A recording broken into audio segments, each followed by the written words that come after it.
Everyone, आज का हमारा टॉपिक है जर्नल एंट्री।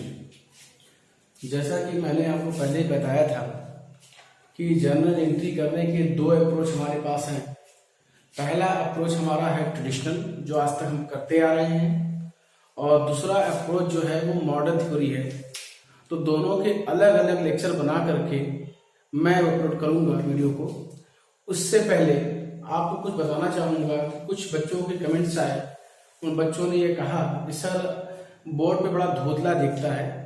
तो आपको मैं बताना चाहूंगा कि इस समय आधुनिक युग में, वर्तमान युग में कई प्रकार के मोबाइल्स लोगों के पास हैं। पिक्चर क्वालिटी कई प्रकार की है, कैमरे की क्वालिटी कई प्रकार की होती है। तो आप सभी लोग अपने YouTube चैनल से जब वीडियो को देखते हैं तो वहां पर अपने मोड क्वालिटी को अपडेट कर लें, 720 पर सेट कर लें। तो इससे क्या है कि आपका जो वीडियो है वो बोर्ड को क्लीन दिखाएगा। तो आगे चलते हैं। आपका टॉपिक है जर्नल एंट्री। जर्नल एंट्री करने से पहले आपके उसके रूल्स को पढ़ना होगा। तो रूल्स में देखिए मैंने लिखा है rules of debit and credit. Debit को हम लोग DR साइन से शो करते हैं और क्रेडिट को हम लोग CR साइन से सबमिट करते हैं। शॉर्ट फॉर्म है, डेबिट का शॉर्ट फॉर्म है और क्रेडिट का शॉर्ट फॉर्म है।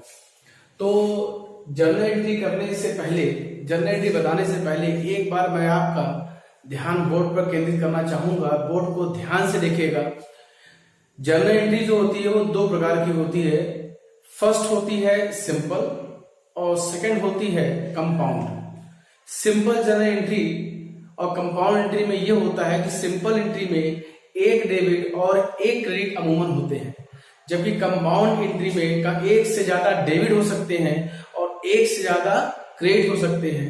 और कंपाउंड जर्नल एंट्री को भी 6 डिवीजन में आप डिवाइड कर सकते हो। आप ध्यान से देखें तो यहां पर मैंने बता रखा है kinds of journal entry. Journal entry की 2 डिवीजन है, सिंपल एंड कंपाउंड। कंपाउंड के 6 डिवीजन है। ओपनिंग एंट्री, व्यापार के स्टार्ट करते समय कौन कौन सी एंट्रियां होती हैं। क्लोजिंग एंट्री, व्यापार को क्लोज करते समय कौन कौन सी एंट्रियां होती हैं। ट्रांसफर की एंट्री, एक खाते से दूसरे खाते में जो पैसा ट्रांसफर होता है उसमें कौन सी एंट्रियां होती हैं। रेक्टिफिकेशन मतलब संशोधन से संबंधित कौन कौन सी एंट्रियां होती हैं। एडजस्टमेंट, समायोजन से संबंधित कौन कौन सी एंट्रियां होती हैं। और लास्ट होता है कॉन्ट्रा एंट्री। ये कॉन्ट्रा एंट्री जो होती है वो दोनों साइड में, एक साइड ही दोनों को शो कर दिया जाता है। आगे जब मैं आप वीडियो अपलोड करूंगा तो सबको अलग डिवीजन में बना करके एक एक चैप्टराइजेशन के साथ आपको मैं जर्नल एंट्री कंपाउंड पढ़ाऊंगा। अभी मेरा टॉपिक जो आज है वो काइंड्स ऑफ जर्नल एंट्री का नहीं था, लेकिन मैंने आपको पहले ही बता दिया कि रूल्स पढ़ने से पहले उसकी वैरायटी को आप जानें। अभी हम लोग काम करेंगे सिंपल जर्नल एंट्री पर। और सिंपल जर्नल एंट्री पे 2 मॉडर्न अप्रोच है आपके, एक ट्रेडिशनल अप्रोच है और एक मॉडर्न अप्रोच है। ठीक है, आपको ये समझना होगा कि जर्नल एंट्री के लिए ये दोनों अप्रोच थोड़ा अलग है। दोनों अप्रोच को एक साथ दिमाग में रखना कंफ्यूजन पैदा करने के बराबर होगा, कंफ्यूजन ज्यादा होगी, लेकिन दोनों अप्रोच को जानना भी जरूरी है। इसलिए आप लोग बोर्ड पर ध्यान केंद्रित करें और बहुत ध्यान से समझे जो मैं आपको बता रहा हूं। पहली थ्योरी जो है वो हमारी ट्रेडिशनल थ्योरी है, जो पहले से हम लोग पढ़ते आ रहे हैं। अमूमन हर किताबों में भी लिखा है और लोग जानते भी हैं, मैंने भी किताब से ही सीखा है। अकाउंट्स को आपको याद होगा हम लोगों ने 3 डिवीजन में डिवाइड किया था। वैसे तो मैं उसको 2 ही वर्गों में डिवाइड करता हूं, पर्सनल एंड इम्पर्सनल अकाउंट। लेकिन अकाउंट को नेशनल लेवल पर देखा जाए तो 3 डिवीजन होते हैं, personal account, real account and nominal account. आपको याद होगा personal account means person, group of person, representative and proprietor account. 4 प्रकार से पर्सनल अकाउंट को हम लोग पहचान सकते हैं। रियल अकाउंट की 2 वैरायटी मैंने बनाई थी, goods and assets. And nominal account की भी 2 वैरायटी बनाई थी, income and profit, expense and losses. Clear? तो इसी बातों को ध्यान रखते हुए तो रूल्स को जानते हैं। अब आप ध्यान दें कि ट्रेडिशनल अप्रोच के थ्रू अगर आप जर्नल एंट्री करते हो तो पर्सनल अकाउंट, अगर पर्सनल अकाउंट है जहां नाम आ रहा है, रिप्रेजेंटेटिव आपके आ रहे हैं या ग्रुप ऑफ पर्सन आ रहा है, तो हुज रिसीवर हुज गिवर, कौन पा रहा है कौन दे रहा है, इसको ध्यान है। Who's receiver who's giver, David the receiver, David में शॉर्ट फॉर्म दिया, डेबिट द रिसीवर, रिसीवर को हमेशा डेबिट करते हैं, एंड क्रेडिट द गिवर, और गिवर को हमेशा क्रेडिट करते हैं। ये जो रूल है ये ध्यान रखेंगे, ये ट्रेडिशनल अप्रोच का है। इससे पहले आप डेबिट क्रेडिट करने से पहले देख ले हुज रिसीवर हुज गिवर, कौन पा रहा है कौन दे रहा है। सेकंड होता है रियल अकाउंट। रियल अकाउंट में आप ध्यान रखेंगे कि यहाँ एसेट्स और गुड्स बोथ होंगे, एसेट्स और गुड्स दोनों देखे जाएंगे। गुड्स क्या है एसेट्स क्या है, मैंने पिछले वीडियो में भी आपको बताया था। गुड्स वो है जिनका हम व्यापार करते हैं, एसेट्स वो है जिनका हम व्यापार नहीं करते और उसको बिजनेस में रखते हैं, बिजनेस के लिए रखते हैं। तो debit what's coming and credit what goes out, क्या आ रहा है और क्या जा रहा है। What's coming what goes out, क्या आया क्या गया, जो आ रहा है उसे हम डेबिट करेंगे, जो जा रहा है उसको हम क्रेडिट करेंगे। एंड थर्ड होता है nominal account, all expense and losses debit and all income and profit credit. आपको मैंने बताया भी था कि एक्सपेंस और जो इनकम का जो कॉन्सेप्ट है वो लिमिटेड होता है, एक साल के लिए होता है, क्योंकि जो बिजनेस हम लोग करते हैं उसमें लाभ हानि जो बात ज्ञात करने का प्रयास करते हैं वो अमूमन एक वर्ष के अंदर का ही होता है। क्लियर। एक बात आप और ध्यान रखेंगे कि पर्सनल अकाउंट, रियल अकाउंट और नॉमिनल अकाउंट ये जो रूल आप देख रहे हैं ये ऑलरेडी ट्रेडिशनल अप्रोच का है। ये रूल आपके दिमाग में हमेशा होना चाहिए। अगर ये रूल आप भूल जाते हैं तो आप जर्नल एंट्री नहीं कर पाएंगे। ध्यान रखेंगे अभी मैं केवल सिंपल जर्नल एंट्री की बात कर रहा हूं, कहीं भी कंपाउंड एंट्री की बात नहीं कर रहा हूं। और आप ध्यान रखेंगे एक बात और कि एक साथ दोनों personal account simple journal entry में नहीं आते। जब मैं करके एंट्री दिखाऊंगा आप देखेंगे। पर्सनल अकाउंट मींस रिसीवर और गिवर एक साथ कभी भी सिंपल जर्नल एंट्री में इंटर नहीं होंगे। दोनों रियल अकाउंट इंटर्ड हो सकते हैं, दोनों नॉमिनल भी एक साथ इंटर्ड नहीं होंगे, बिकॉज या तो जो हमारी फर्म है, हमारी दुकान है, हमारी कंपनी है, या तो वो लॉस में होगी या तो प्रॉफिट, बोथ नहीं होगी। या तो लॉस होगा या तो प्रॉफिट होगा, या तो एक्सपेंस या तो इनकम। ये ध्यान रखेंगे दोनों नॉमिनल अकाउंट से डबल एंट्री सिस्टम फॉलो नहीं होगा। याद रखेंगे हम लोग डबल एंट्री सिस्टम पढ़ रहे हैं। डबल एंट्री सिस्टम मैंने बताया था कि they are two side and they are two person. यहाँ हर चीजें डबल होती हैं, एक प्लस और एक माइनस, एक डेबिट और एक क्रेडिट। तो ये ध्यान रखेंगे अगर हम लोग ट्रेडिशनल अप्रोच के थ्रू सिंपल जर्नल एंट्री पास करते हैं तो कभी भी पर्सनल अकाउंट एक साथ नहीं आएंगे, दोनों पर्सनल अकाउंट एक साथ नहीं आएंगे। दोनों रियल आ सकते हैं और दोनों नॉमिनल भी नहीं आ सकते। तो दिमाग में बैठा लीजिए केवल रियल ही ऐसा अकाउंट है तो दोनों एक साथ आ सकता है, अदरवाइज पर्सनल और नॉमिनल अकाउंट एक साथ नहीं आएंगे। एक इसमें से हो सकता है, एक इसमें से हो सकता है, एक इसमें से आ सकता है, एक इसमें से आ सकता है, एक इसमें से हो सकता है, एक इसमें से हो सकता है, लेकिन दोनों इसमें से और दोनों इसमें से नहीं हो सकते, केवल यही दोनों इसमें से हो सकते। लेकिन ध्यान रखिए ये मैं जो बता रहा हूं कि कौन कौन सा इन्वॉल्व होगा एक साथ, ये सिंपल जर्नल एंट्री की बात हो रही है। क्लियर। तो फीडबैक ध्यान रखेंगे, क्या ध्यान रखेंगे, पर्सनल अकाउंट दोनों कभी भी सिंपल जर्नल एंट्री में एक साथ नहीं आएंगे, नॉमिनल भी एक साथ नहीं आएंगे। अगर एक साथ कोई आता है तो वो कौन है, रियल अकाउंट। क्लियर। आगे बढ़ते हैं। चूंकि हम लोग मॉडर्न अप्रोच को देखते हैं तो मॉडर्न अप्रोच जो है इस रूल से थोड़ा अलग है। इसके लिए आपको ये समझना होगा कि कैपिटल और लायबिलिटीज के एक रूल है, एसेट गुड्स के एक रूल्स है, एंड इनकम रेवेन्यू एक्सपेंडिचर के भी अलग अलग रूल। मतलब यहाँ देखिए चार चीजों को देख रहे हैं, 1 2 3 4, एरो का ध्यान दे, first arrow, second, third and fourth. अगर आप बनाना चाहेंगे तो 6 एरो बन जाएंगे, 6 हो जाएंगे। कैपिटल को आप अलग कर सकते हो, लायबिलिटीज को आप अलग कर सकते हो, 2 एसेट्स और गुड्स को अलग कर सकते हो, 3 एंड 4 मींस ये हो जाएगा 1, ये हो जाएगा आपका 1, ये हो जाएगा आपका 2 एंड ये हो गया 3, ये हो गया 4, ये हो गया आपका 5 एंड ये हो गया आपका 6 रूल बनाए जा सकते हैं। कितना रूल याद करने की जरूरत नहीं, मैंने इसको जो शॉर्ट करके 4 रूल्स में कन्वर्ट कर दिया है। अगर आप कैपिटल या लायबिलिटीज की एंट्री कर रहे हैं, क्लियर, ट्रेडिशनल अप्रोच में कैपिटल और लायबिलिटीज का एक रूल है, ये ध्यान रखना है कि कैपिटल एंड लायबिलिटीज अगर इंक्रीज कर रहा है तो क्रेडिट साइड से इंक्रीज करेगा, और डिक्रीज कर रहा है तो डेबिट साइड से डिक्रीज करेगा। Means liabilities is increase by credit side and liabilities is decrease by debit side. अगर लायबिलिटीज और कैपिटल इंक्रीज करेंगे तो क्रेडिट से करेंगे, डिक्रीज करेंगे तो डेबिट से करेंगे। क्लियर? और कैपिटल एंड लायबिलिटीज का जस्ट उल्टा अपोजिट होता है एसेट्स एंड गुड्स। मैंने एसेट्स गुड्स क्यों लिखा है? क्योंकि एसेट्स क्या है, गुड्स क्या है, ये बार बार मैं बताता चला आ रहा हूं आपको। एसेट्स एंड गुड्स के वही रूल हैं जो कैपिटल लायबिलिटीज के अपोजिट होंगे।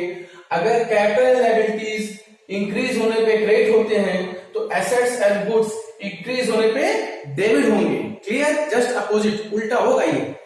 अगर ये हेड है तो ये क्या है? टेल है।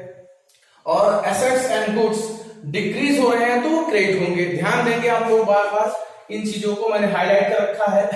कैपिटल एंड लायबिलिटीज को इंक्रीज करना हो तो क्रेडिट करेंगे, एसेट्स एंड गुड्स को इंक्रीज करना हो तो क्रेडिट नहीं डेबिट करेंगे। ध्यान रखें, इंक्रीज इधर लिखा है। क्लियर?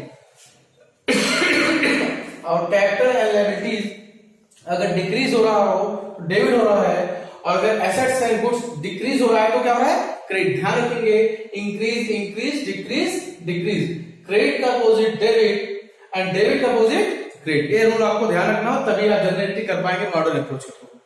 अगले क्रम पे हम लोग देखते हैं कि इनकम एंड रेवेन्यू के एक ही रूल है, इनकम एंड रेवेन्यू एक जैसा है, और इनके रूल को हम लोग जोड़ देते हैं किसके साथ? कैपिटल एंड लायबिलिटीज के साथ। जब आगे जाके आप बैलेंस शीट पढ़ेंगे तो आप देखेंगे, या ट्रायल बैलेंस पढ़ेंगे तो देखेंगे कि कैपिटल, लायबिलिटीज, रेवेन्यू और इनकम जो है एक साइड में चले जाएंगे। क्लियर? तो इसमें हम लोग वही रूल लागू करेंगे जो हम लोगों ने कैपिटल लायबिलिटीज का रूल लागू किया। मींस कैपिटल और लायबिलिटीज जो आप देख रहे हो उसी रूल के अनुसार अगर आपकी इनकम रेवेन्यू इंक्रीज कर रही है तो क्रेडिट होगा, और अगर डिक्रीज कर रही है तो डेबिट होगा।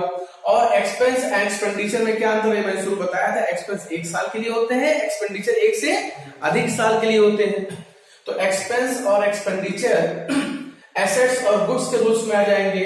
अगर ये इंक्रीज कर रहे हैं तो डेबिट करेंगे, देख रहे हैं, और अगर ये डिक्रीज करेंगे तो क्या करेंगे? क्रेडिट करेंगे। क्लियर? तो ये दो रूल्स आपको याद करने होंगे। एक रूल आपका होगा ट्रेडिशनल अप्रोच का और दूसरा रूल का होगा मॉडल अप्रोच का। ध्यान रखेंगे, दोनों रूल्स अलग अलग पढ़ाए जाएंगे आपको। एक बार मैं फीडबैक देता हूं और आपको थोड़ा बताना चाहूंगा कि लायबिलिटीज में क्या क्या लिया जाएगा, एसेट्स में क्या क्या लिया जाएगा। क्लियर? यार बीच में मैंने बड़ा एरो दे रखा है, अगर आप ध्यान दें तो ये पर्सनल अकाउंट है, और ये जो देख रहे हैं कैपिटल और लायबिलिटीज अमूमन पर्सनल अकाउंट ही होते हैं। क्लियर? तो इसको आप मिलाएंगे, दोनों रूल से भी जनरली एक से जैसे ही पास होगी, अलग एंट्री पास नहीं होगी। अगर आप यहां ध्यान दें तो रियल जो है वो क्या होता है? एसेट्स और गुड्स होते हैं। रियल क्या होते हैं? एसेट्स और गुड्स होते हैं। तो दोनों के लिए एक ही एंट्री पास होनी है, चाहे वो आप ट्रेडिशनल से करें और चाहे वो आप मॉडर्न से करें। मैंने यहाँ एरो दे रखा है। अगर आप ध्यान दें एक्सपेंस, लॉसेस, इनकम, प्रॉफिट, तो इनकम, रेवेन्यू, एक्सपेंस, एक्सपेंडिचर के लिए भी मैंने एक ही रूल बना रखे हैं, एरो दे रखा है। दोनों के लिए एक ही है, रूल्स अलग दिखते हैं लेकिन जनरली एक जैसी पास होती है, जनरली में कोई बदलाव नहीं होता। क्लियर? तो आप जब इसको वीडियो को देखें तो बहुत ध्यान से इसको नोट डाउन करें, अपने कॉपी में क्या करें? नोट डाउन करें, ध्यान से नोट डाउन करें तो आपको ज्यादा समझ में आएगा। आगे आप एक समस्या आपके सामने आएगी।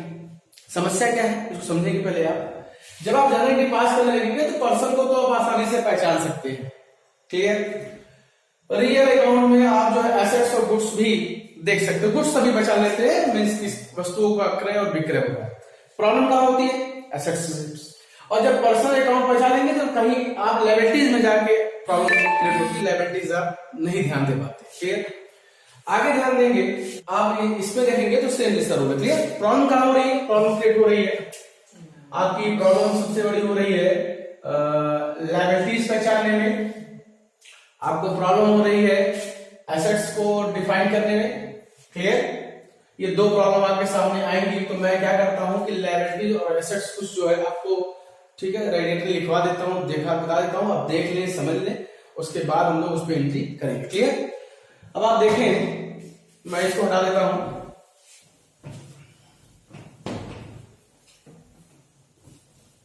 तो एसेट्स और लायबिलिटीज मैंने शुरू के लेक्चर में भी आपको बता रखा था, और मैं फिर आपको एक बार बता देता हूं। कि एसेट्स और लायबिलिटीज क्या है।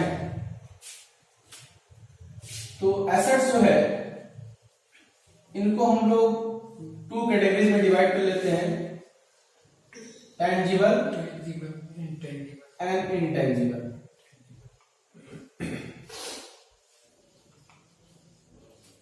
इसको भी हम लोग जो है 2 कैटेगरीज में डिवाइड कर लेते हैं। टेंजिबल में सबसे पहले लेते हैं current assets and non current assets. कुछ कॉमन है कि मैं लिख देता हूं, कैश, बैंक, क्लियर, कैश हो गया, बैंक हो गया आपका, debtors, stock, clear, and bills receivable. और भी है अगर आप चाहें तो समझ के एक मैं और ले देता हूं, प्रीपेड एक्सपेंस। ये सब करंट एसेट्स है, this is a working capital. And non current assets में आप ले सकते हो land, building, clear, machine and furniture and etc. और भी सारी अस्थायी संपत्तियां होती हैं। इनटेंजिबल में हम लोग केवल 4 चीजों को रखते हैं, goodwill, patent, trademark and copyright. Clear, ये आपको याद रखना होगा, क्योंकि जब आप मॉडल अप्रोच से जनरल एंट्री करेंगे तो ये समस्याएं आएंगी आपके सामने। आपको पहचानने में दिक्कत होगी कौन कौन से एसेट्स है, तो वहां केवल आपको एसेट्स पहचानना है, वहां पर आपको टेंजिबल इंटेंजिबल बहुत ज्यादा करने की जरूरत नहीं। लेकिन मैंने रूल से बता दिया कि कौन सा टेंजिबल है कौन सा इंटेंजिबल है। इसी प्रकार से आपकी लायबिलिटीज होंगी, ध्यान रखेंगे। मैंने कैपिटल को इन्वॉल्व नहीं किया है, कैपिटल हमारा अलग टॉपिक है।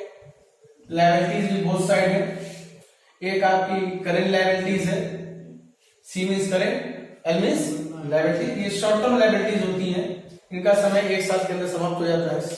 इसमें आपको अमूमन मिलेगा, आपको मिल जाएंगे क्रेडिटर, शॉर्ट टर्म लोन, जो अल्पकालीन लोन होते हैं, कुछ समय के लिए 1 साल के लिए होते हैं, एंड बिल्स पेबल, आपने किसी चेक का भुगतान करना है आपको, and creditor, short term loan और बिल्स पेबल हो गया। आउटस्टैंडिंग एक्सपेंस होते हैं, and bank OD, bank over. थोड़ी अगर प्रॉब्लम हो रही है तो एक काम आप करेंगे, लास्ट वीडियो मैंने आपको सबमिट किया था टर्मिनोलॉजी ऑफ अकाउंट, ठीक है, तो आप उसको भी जो है methodology of terminology of account भी देख करके इसको सीख सकते हैं, वहां भी मैंने इसको मेंशन किया है। एंड लॉन्ग टर्म लायबिलिटीज, इसको हम लोग कहीं कहीं फिक्स लायबिलिटीज भी लोग बोलते हैं। इसमें आता है long term loan and company level पे जाएंगे तो डिवेंचर भी आ जाएंगे। तो ये ध्यान रखेंगे कि अगले वीडियो में जब मैं जनरली पढ़ाऊंगा तो पहला अप्रोच तो मेरा ट्रेडिशनल अप्रोच है, उसमें इनकी आवश्यकता तो नहीं पड़ेगी, वहां रूल्स फॉलो होंगे पर्सनल अकाउंट के, रियल अकाउंट के और नॉमिनल अकाउंट के। लेकिन जब मैं ट्रेडिशनल के बाद मॉडर्न अप्रोच पढ़ाऊंगा तो वहां आपको लायबिलिटीज और एसेट्स, क्लियर, और एक्सपेंस और इनकम पे ध्यान देना होगा। तो 4 मैं एक्सपेंस और इनकम लिख देता हूं। अगर आप इनकम की बात करें तो इनकम में केवल आप 3 चीजों को ध्यान रखें। इनकम में क्या क्या लेंगे? इनकम में लेंगे कमीशन रिसीव,